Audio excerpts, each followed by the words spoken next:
lähdettiin liikkeelle. Foxi, Hujanen, Milla, Pukkinen, Laitinen, Toivo ja kaaretta mennään ja sieltä erittäin mainiosti lähtee Laitin, lähtee Punkkinen, mutta myöskin Emma Millard lähtee hyvin. Ja nyt sitten siellä Espanjassa, kun seuraavat nuo valmentajat, Millardin menoa, takasuoralla Millard menee kakkosena. Ja Punkkinen siinä aivan hänen edellään, joten nämä sisarukset siinä varmasti vievät voiton tässä kilpailussa.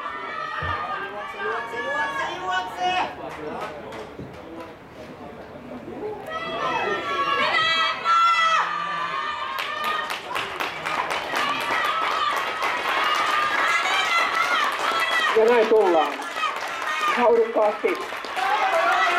Ja kyllä niin. Punkkinen ja Millard taistelevat voitosta. Ja näin. Kyllä siinä näin on, että radan 4. Ilona Punkkinen voittaa tämän juoksun.